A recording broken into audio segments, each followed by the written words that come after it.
Hey, welcome to the final week. We are almost done with this. Our semester ends on Monday, so we're just wrapping up that final work, wrapping up those final things we have to say with our writing here in the intro to creative writing. I've really enjoyed being a part of your class, of being able to read your work, read your comments. Um, I want to say that my participation in the course, at least as a commenter or as a responder, has been fairly limited this semester to the point where I feel bad about it. I'm sorry that I've been held back a little bit. It's been a crazy semester, a crazy month. Lots of different things going on, both in the life and at the college, and then in my other classes. And it has held me back from being as much of a participant in this class as I'd like to be. And my hope is to maybe shift the nature of this course. I only teach creative writing during the summer because I've got so many other things that I'm doing during the school year. But to shift the nature of this course from being a fully online asynchronous course to being a hybrid course, which would be partially online, asynchronous, and then partially in person, whether or face to face, whether that's online or on campus. That'll probably happen next summer. I'm sorry we didn't get to do that here because really my feeling is we can do a lot of good work asynchronously, but writing is already such a solitary pursuit that in order to make it really come alive, you need other people. And we've done that a little bit with our workshops, but we should be reading to each other and talking with each other, seeing how our work is going when we can see each other's faces. Okay. So that's I want to apologize again. I wish I could have been more engaged on a day by day basis with your writing than I have been. I still feel like you've gotten a good introduction to creative writing class. I'll say that humbly. I think the ways that I present creative writing is different than the ways other people do it, but I feel like it provides a really good overview, a really good invitation to you to think about pursuing creative writing as a pursuit, as a career, as part of your life. I want to go over a few things here this as we get started.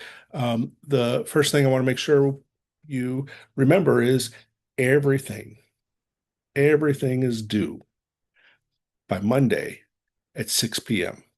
Not Monday at 11:59 p.m., the way that it usually is week by week, but instead 6 p.m. And that is because I've got to get started grading after 6 p.m.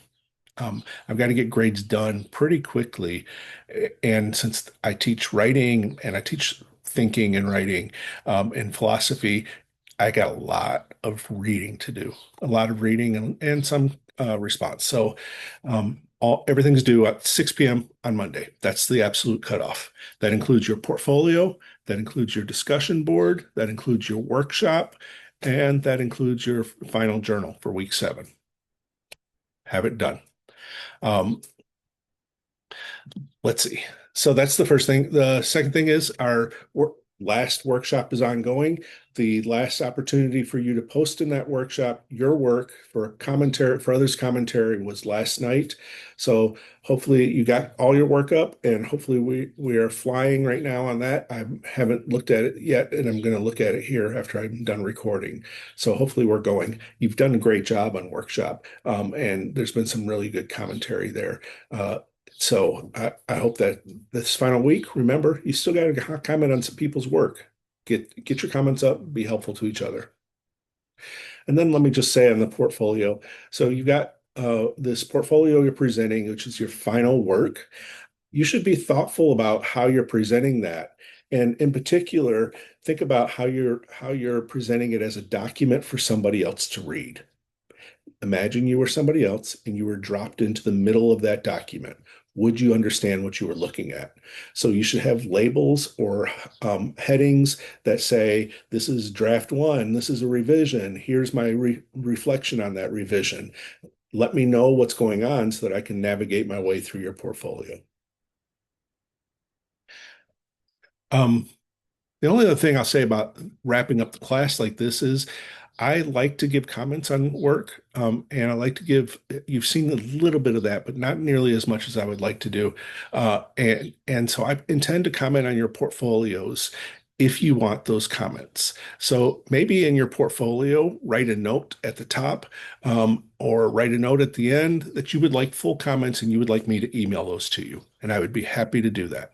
Or if you forget to do that, send me an email after you submit it, and then let me know that you would like full comments, or in the text box when you submit it. Tell me you would like full comments, and I will send them to you through email, uh, and then you'll be able to see what I'm thinking about your work. Okay, I want to talk about a few things here as we're wrapping up, and in order to do that, I'm going to share my screen. The first thing I want to talk about is uh, some ideas about what you do with writing now that you're done with creative writing, or now that you're done with the intro to creative writing as a class that you take in college.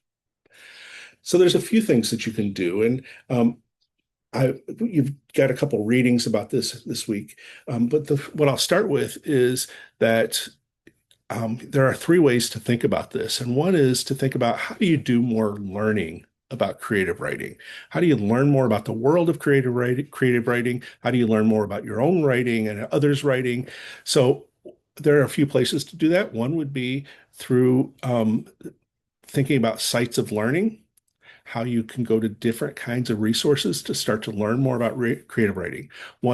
One of those is writers magazines, like Writer's Digest or The Writer. I've got links here on the page. Another is Chill Subs, and Chill Subs is a really great site for learning about writing, and that is that you a site that has lots of different ideas, not only about how to write or things to think about when you're writing a poem or a story, but also how to get it published or how to get it out there. What kinds of things are editors looking for? So Chill Subs is a really good site. And then there's the creative writing literary magazines. There are all kinds of literary magazines out there. So go look and find genres that you like, topics that you like. There are literary magazines that are focused on just poetry and fiction for nurses. There are literary magazines that are focused on poetry and fiction and creative nonfiction for evangelicals. There's a whole slew of magazines out there. You could also think about more classes and more academic classes or more classes on your own. So I've linked some resources to the creative writing program at Wayne State University, the creative writing program at Eastern, the creative writing program at the University of Michigan. Not every college or university will have a full creative writing program, but these three do. And you could go and talk to the professors and take classes from professors, maybe even major in creative writing, depending on how developed the program is. So if you intend to transfer from here to a university or a college, see if they've got a creative writing program and see if you could take some courses there, whether you major or not. There's also a site called Writers Workshop online, and it's got a whole lot of classes and seminars and groups that you can join. Now, many of them cost money, and those classes aren't cheap. But if you're interested in exploring more about writing, Writings Workshop is a legitimate and useful place, even if it's expensive. And then I also linked to 16 free online learning courses from MIT, Massachusetts Institute of Technology. And there's lots of ones there, including creative writing. And you could just log in and start taking a course. That one would kind of be a little bit like what we've done here. It's all asynchronous, it's all on your own. But still, those can be very useful as well. Also, another thing to think about when you want to kind of explore the world of creative writing is community spaces. What are some locations outside of just education and classes that are community spaces in which you could get involved? One is the Detroit Writers Writing Room. It's a that's a little bit of a for-profit. So there may be costs involved in participating in some of their things, but the Detroit Room is a place that was started a few years ago, designed to really enhance and contribute and build a writing culture in the city of Detroit. Of course, the city of Detroit has had a writing culture for a very long time, but the Detroit Writing Room gave the city a focus, or gave some people a focus. There are also lots of writing groups, lots of different opportunities to join writing groups throughout the metro area. It's worth looking for. And you could start your own writing group. You could join with people that that are writers, or go and search out people that are writers in the ways that you want to be a writer. Writing groups are kind of like therapy. It might take you a while to find one that really works for you. You might have to talk to some people, and but they are out there. Your people are out there, and you can find a writing group, join that, and it can be a really meaningful experience. I think I've mentioned before that I've been in a writing group for a very long time. I actually left the writing group for a while, and then came back. There was no animosity. I just had different things going on in my life. But this group has been going on since the middle of the 1990s, and it's still going on with a core group of 4 people. And it's changed my writing life again. There's also Writers Unite on Facebook, which is a community for support and ideas on Facebook, ongoing threads. There's the Absolute Right Writers forums, which is a community of questions, information, and learning. There's Scribophile, a community for workshop and critique. You post things, people comment on them, much like we've done in our Moodle workshops. And then there's just Reddit. There's all kinds of pages on Reddit that give writing prompts and motivation for communities of people. The last thing I'll mention is production and performance. So there are a number of places where you can get your writing out there, and getting your writing out there is important for a writer. Once you get to a point where you feel like I'm ready to share this, or I want other people to read it, or I want other people to hear it, go look for places to do that. And one place to do that is to go to the call for submissions page on Facebook.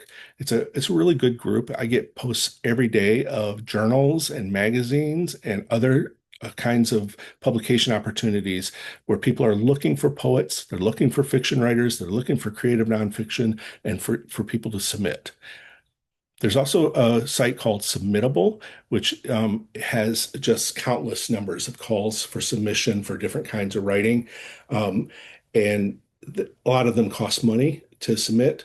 I would say if you're going to submit poems and you find a place that's charging you $3 for submission, that's not somebody that's trying to take advantage of you. If you find a contest to participate in, and it's $10 or $20, depending on the contest, that's not a whole lot. That's helping them pay their costs for that contest. If you find a place to submit and they want you to give them $50 for submission, they're probably going to publish it, but it's going to be published in a for-profit place that nobody's going to read, other than maybe the people that paid $50 to get their stuff published. Another site is Medium. Medium is kind of like a YouTube for writers. You can create your own website there. And there's a number of these kind of sites, and it has a good readership. There is a cost for that one as well if you want to get your stuff widely dispersed, but it's not a bad site to like build your own page and keep on writing.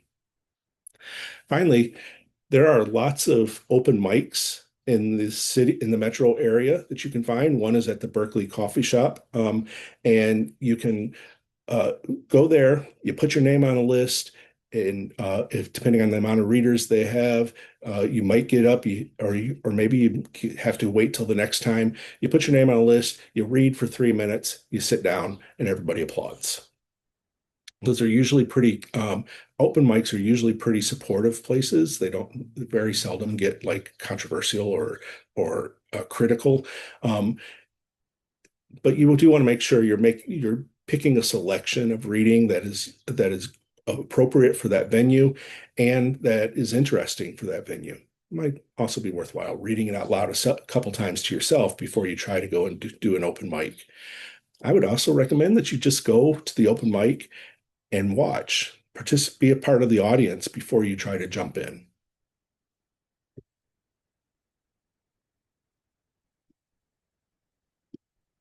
So those are some resources that we have for you to think about on creative writing uh, as we're getting ready to wrap up. Uh, I do want to look at one of those resources a little more closely. So I'm going to go back to my screen and we're going to, hold on. I'm going to go back to my screen and look at another one of those resources, and that is Chill Subs. So let me go back to the screen. Sorry. Chill Subs is a really great site. It includes all different kinds of resources for writing, for learning about writing, for learning about the culture of writing, but also it includes a lot of different possibilities, places for publication. So I'm going to look for I'm going to go up here to, I'm sorry, I went to their magazines spot, and I'm going to go to creative magazines. I'm going to pick that as my genre, my place. And then I'm going to look at genre, and I'm a poetry writer. You might be a fiction writer, a nonfiction writer, and a lot of these publish all those different kinds of writing. But I'm going to go to poetry, and I'm going to look at, let's see, no fee places. And then I'm going to look at acceptance rate.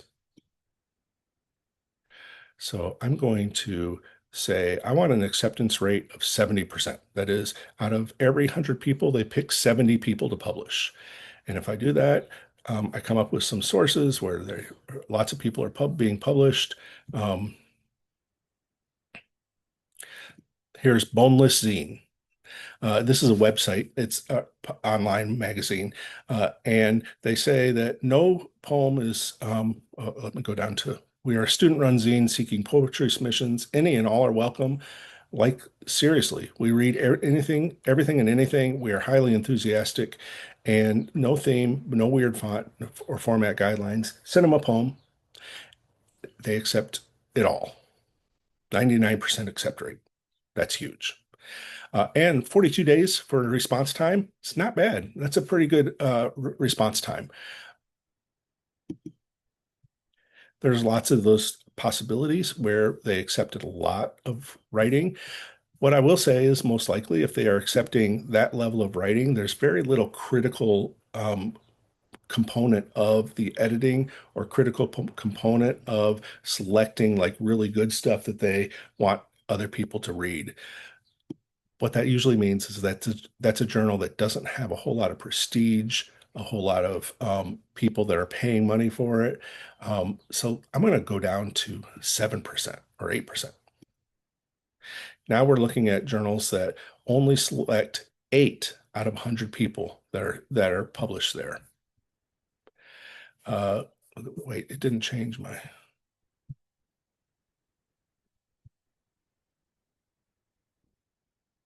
Okay, let's go to 8% again, or 4%, 5%.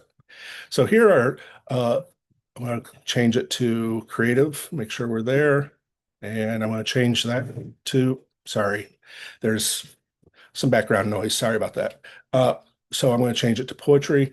So here are journals that only select 8% of the people that publish or that send the work in. So here's the White Rabbit.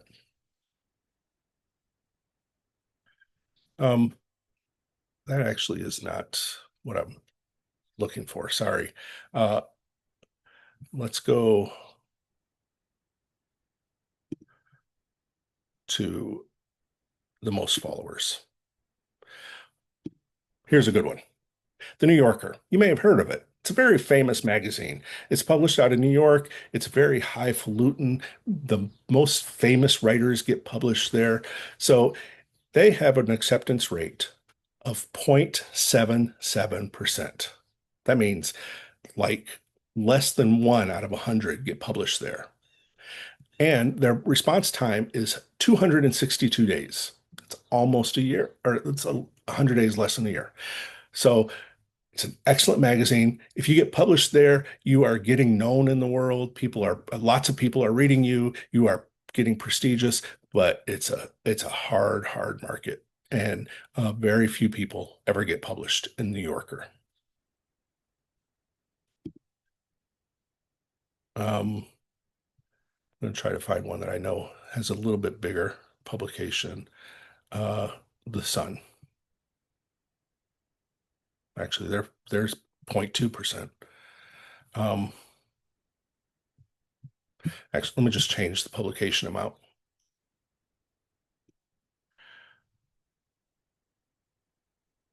Let's say 25%. And we will say the minimum amount is 10%. So here are publications that publish between 10 and 25% of people that submit to them. And let's just pick one. We'll go to The North. The North magazine is a small independent magazine. They don't follow trends, the political affinities. They just try to focus on the quality of writing. It's out of the out of the United Kingdom. They have a 10% acceptance rate and 84-day response time, but there is no charge to submit. Okay, that's a lot. That may be getting a little too deep into what publications are or how you go about publishing. One thing you want to make sure you do if you want to publish is make sure you pay attention to the submission guidelines. If they ask you for 12-point Times New Roman double-spaced prose and you submit, I don't know, 15-point in Courier and it's not double-spaced and you submit a poem, you're going to get rejected immediately. They're that strict. Even if you submitted a poem, it wasn't double spaced, it wasn't in the font they wanted, you'll get rejected. So make sure you look at the submission guidelines. I've never really actively pursued publication until a few years ago. Once I jumped back into my writing group, I started more actively pursuing it. I started sending a lot of things out. And if I showed you my submittable page or my chill subs page of rejections, you will just see hundreds of rejections. That it's more common to get rejected than it is to get accepted. However, I've also had some success since I started sending things out. I've gotten a number of different publications, a number of different journals, a number of different websites, which is pretty exciting. It's pretty exciting to get an acceptance. I also am going to share this with you, not because I want you to, not because I want to brag, or not because I definitely don't want you to click on any buttons on this site, but I want to share with you that I am going to be publishing a book this summer. And I'm going to share that with you just as a creative writing teacher who wants his students to think about what working in creative writing means. So here is where my book is being published. It's coming out July 17th.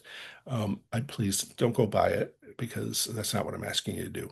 I just want to share that it is possible to get your work published. It is possible to get stuff out there and get people interested in it. And I'm excited about this. This is my first book of poetry that will be published. So all I can say is go for it. Send your stuff out. It doesn't hurt anybody. It doesn't hurt you to send stuff out. It hurts a little bit to get rejection after rejection after rejection. But once you get used to the idea that that's the game, that you're going to strike out far more than you're going to hit a home run. Once you get used to that, it gets easier to keep on sending stuff out. Before we wrap up, I want to do a little bit of a reading for you. And I'm doing this again, not because I want you to see how great I am or what my poetry is like, but because I think it's worthwhile in a creative writing class to hear what your creative writing instructor writes or to hear your instructor present in the way that they would do if they were doing a public reading. So I'm going to read a few poems to you. These poems are all actually coming from the work that I'm going to be publishing this summer. And these three focus on losing my father. So it's a harder material, but the poems themselves don't like really get into heavy grief. So I'm going to read the poems to you as I would if I was doing a reading in a coffee shop or a library or a bookstore or up on the stage in Carnegie Hall. So the first poem I want to read for you is called Today, IKEA. She kneels, absent-mindedly assembling IKEA furniture, watching reality TV, cursing on occasion. We briefly discuss my father in the hospital with a rotting toe. The children today have screamed and cried, pooped and jumped and lied, wiggled and rolled and asked for just one thing more. That's what they do. They have now finally gone to bed, and though IKEA cursing and reality TV is noise, the noise is banal and feels like a moment of silence. Today, after all, is the 20th year day after Kurt Cobain left, and who can cry about such things when children are doing? Not that I will cry. I mean, fuck's sake, 20 years. But I'd like a goddamn moment to listen to all apologies and mourn that moment 20 years past when I did cry, when I drank, when I danced, when the future seemed fairly fucking done. 20 years later, and the kids slobber on Toy Story sheets, and she IKEAs through the night, and my dad sort of lives, though Kurt does not, that fucker who left me here to nod along a moment after everyone stops listening. Maybe a few words in there that I should have said something about. Here's another poem called Emily Considers the Stairs. She never comes upstairs anymore, even during thunderstorms, and only occasionally visits the basement where the cool floor reminds her skin of its youth. Once there, she lays content until a creaking floorboard alerts her to the possibility of crumbs. She arises, considers the stairs, and then makes her way up to sniff around the table. When she finds a morsel, she is assured that the day still has its pleasures. She might, on some days, allow Oscar, that dim replacement, to arouse her passions when the mail comes, but more and more she remains stoic about the serenity of her home. She might sniff or growl or even forget herself in a momentary tug, but she knows, doesn't she, that mostly Oscar is full of folly and she should just wait him out. It is true that she misses things, the pillow she outlived, the world outside the gate. Her ears perk when we mention our daughter, who had the temerity to grow up and away. We hope she knows that people who go away sometimes come back. She might, in fact, miss my dad, who called her old girl and sympathized with her bones. She knows, doesn't she, that people can just go away, that sometimes there is an end. And one more. Donuts. I figure I have 25 years if I can control this diabetes, which the doctor gave me after simple blood work and a shingle shot too, in a simple office during a simple appointment that my insurance made me keep. Donuts don't like me, apparently, though I very much like them, and my children like them too, especially on Saturday mornings. But now the 13-year-old looks at me with pity when he selects his vanilla with sprinkles. My dad died because his toe rotted, his kidneys too, because he refused to stop eating morning donuts at Zeller's coffee shop and big bowls of ice cream after work while sitting in front of the TV. I like the ice cream at Dairy Whip, 3 blocks from my house, to which I drive. My dad died when he was 71. I am now 55. I was 47 then. My son is 13. My A1C was 13. I didn't know I had an A1C. I had eggs for breakfast with 0 carbs. I'm supposed to only eat 60 carbs a meal. A good apple fritter has 60 carbs too. I have 3 children, and one is worried. The nurse, when she weighed me, tisked and asked about my family history. She pricked my finger for my number and then said, "We have to be careful, you know. Your kids will probably get it too." She looked at the reading. She looked at my weight again and tisked. "Guess Dad's got to stop eating donuts now."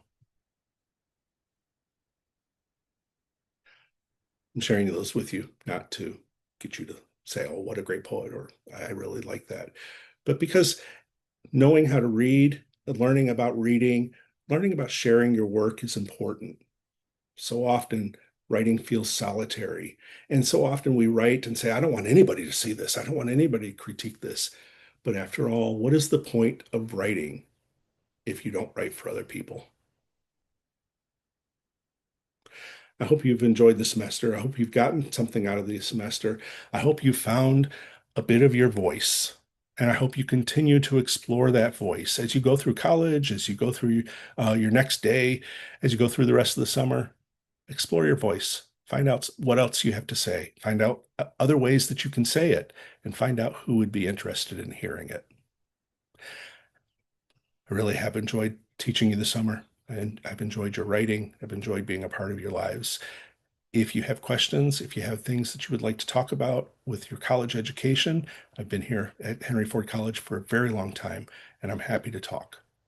Don't forget, due date, Monday, June 29th at 6 p.m.